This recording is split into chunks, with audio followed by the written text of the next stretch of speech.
एक गांव में गोपाल नाम का एक किसान रहा करता था। उसके पास जो जमीन थी वो उसमें अलग अलग फसल उगाया करता था।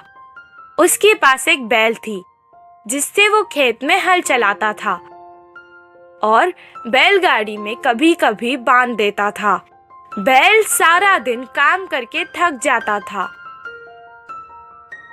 कभी कभी उसे अपने मालिक पर बहुत गुस्सा आता था, पर कुछ नहीं कर सकता था।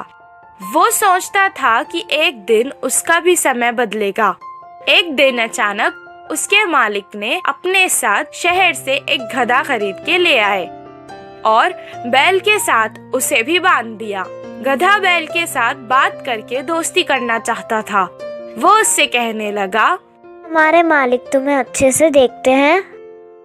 गधे की बात सुनकर बैल दुखी हो गया और अपना सारा हाल सुनाने लगा। ये सुनकर गधे ने कहा, अगर तुम्हें काम से बचना है तो मैं एक उपाय देता हूँ। इसी बात का वो इंतजार कर रहा था कि कोई उसे काम से बचने का उपाय दे।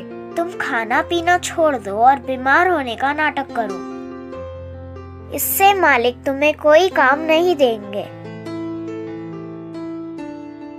गधे की सलाह सुनकर अगले दिन से वो बैल वैसे ही करने लगा। ना खा रहा था, ना पी रहा था, ना ही खड़ सकने का नाटक कर रहा था। उसे बीमार देखकर किसान उसे छोड़कर अकेला ही खेत चला गया। वो वैसे ही सारा दिन तक बीमार होने का नाटक कर रहा था। 8 दिन बाद किसान ने उस तंदुरुस्त गधे को बैल की जगह अपने साथ खेत ले गया। जो काम वो बैल से करवाता था वो अब गधे से करवाने लगा। सारा दिन मेहनत करने के बाद गधा रात को थक जाता था। बैल को आराम करते देख के वो कहने लगा, अయ్यो, मैंने उसकी मदद करके अपना ही नुकसान कर लिया। बचने के लिए कुछ उपाय सोचना पड़ेगा।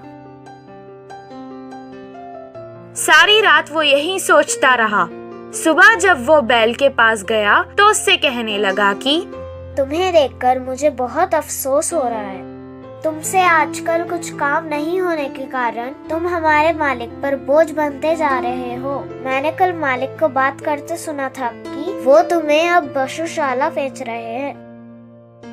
गधे की बातें सुनकर वो सोचने लगा कि अब उसे अपना नाटक बंद कर देना चाहिए। अगले दिन से वो तंदुरुस्त होकर खाने और पीने लगा। उसे तंदुरुस्त देखकर किसान उसे अपने साथ खेत ले गया। अब वो उससे ही सारे काम करवाने लगा। इससे गधे को आराम हो गया। इस कहानी से हमें ये शिक्षा मिलती है कि कभी कभी किसी को सलाह देने से भी हमें परेशानी हो सकती है। ऐसी वीडियो देखने के लिए आप चैनल को सब्सक्राइब करें।